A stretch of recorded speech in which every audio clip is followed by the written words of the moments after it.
అని చెప్పేసి మీ దాంట్లోనే ఉన్నా మీరు చేసిన పాపాలని చెప్తా, మీ దాంట్లోనే ఉన్నా మీరు చేసిన పాపాలని చెప్తా. ఇంటి ఓపికందా, ఇనే ఓపికందా మనిషిగా చూడలేనటువంటి మిమ్మల్ని వదిలిపెట్టి ఆదరించే కాంగ్రెస్కి వచ్చినాను. అవమానించబడ్డ మీ కానించి ఆదరించే కాంగ్రెస్ పార్టీకి వచ్చిన అధ్యక్ష, నన్ను గెలుకొద్దు, మిమ్మల్ని గెలికించుకోవద్దు అని చెప్పేసి ఈ సందర్భంగా తెలియజేస్తున్నా అధ్యక్ష. ఈరోజు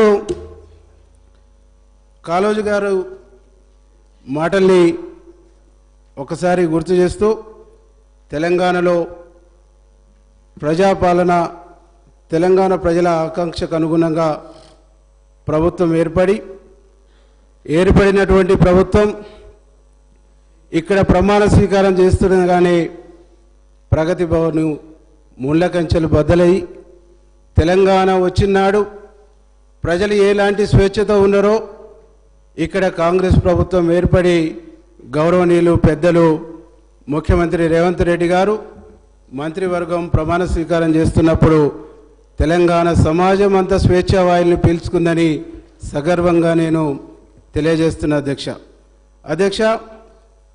ముఖ్యమంత్రి రేవంత్ రెడ్డి గారి నాయకత్వంలో స్వేచ్ఛా వాయులు పీల్చుకుంటూ ప్రగతి భవన్ బద్దలు కొట్టిని ప్రజాపాలన శ్రీకారం చుట్టిందని సగర్వంగా ఈరోజు మనం మాట్లాడుకోవాల్సినటువంటి అవసరం ఉందని చెప్పేసి సందర్భంగా నేను గుర్తు చేస్తున్నా అధ్యక్ష. ప్రగతి భవన్ ఏ ప్రజల ఆకాంక్షల కోసం నిర్మించబడ్డదని చెప్పారో ఆ ప్రజలకు ప్రవేశం లేనటువంటి సందర్భంలో, ఆ ప్రజలకు ప్రవేశం కరువైనటువంటి పరిస్థితుల్లో తెలంగాణ సాయుధ పోరాటం నుంచి మొదలుకొని అనేక ఉద్యమాలు, అనేక పోరాటాలు ఏ దొరల దోపిడీలకు వ్యతిరేకంగానైతే సాగినాయో ఆ దొరల గడిలలాగా నిర్మించబడి ప్రజలకు దూరమైనటువంటి ప్రగతి భవన్ కాంగ్రెస్ పార్టీ అధికారంలోకి రాగానే ఆ ప్రగతి భవన్ గోడలు బద్దలు కొట్టి ప్రజల సంక్షేమం కోసం జ్యోతిరావు పూలే భవన్గా మార్చి ప్రజలు ఏ సమస్య ఉన్నా, ఏ అంశాన్నైనా స్వేచ్ఛగా పోయి చెప్పుకునేటువంటి ఒక గొప్ప అవకాశాన్ని కాంగ్రెస్ పార్టీ అధికారంలోకి వచ్చినాక కల్పించిందని చెప్పేసి ఈ సందర్భంగా నేను గుర్తు చేస్తా ఉన్నా అధ్యక్ష.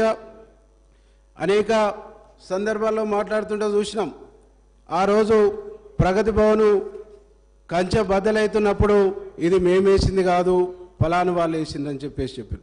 అంటే ఉమ్మడి ఆంధ్రప్రదేశ్ రాష్ట్రంలో అలాంటి వాతావరణం ఉన్నది కాబట్టే తెలంగాణ ప్రజలు కొట్లాడి తెచ్చుకున్నటువంటి, ఏర్పాటు చేసుకున్నటువంటి తెలంగాణలో 10 సంవత్సరాల పాటు ఇంకా అదనపు కంచెనేసుకొని పరిపాలన కొనసాగించారు తప్ప ఎందుకు అది తీయాలనే ఆలోచన మీకు రాలేదు, ఎందుకు తొలగించాలనేటువంటి ఆలోచన మీకు రాలేదు, ఎందుకు ప్రజల సంక్షేమం కోసం ప్రజలకు స్వేచ్ఛాయుతమైనటువంటి వాతావరణాన్ని కల్పించాలనే ఆలోచన రాలేదు అని ఒక్కసారి ఆలోచన చేసుకోమని చెప్పేసి ఈ సందర్భంగా నేను గుర్తు చేస్తా ఉన్నా అధ్యక్ష. అనేకం చెప్పారు అధ్యక్ష, రోజు చాలా అంశాలని మాట్లాడుతున్నారు అధ్యక్ష. ఈ ప్రభుత్వం ప్రజలు ఎన్నుకున్నటువంటి ప్రభుత్వం, ఈ ప్రభుత్వం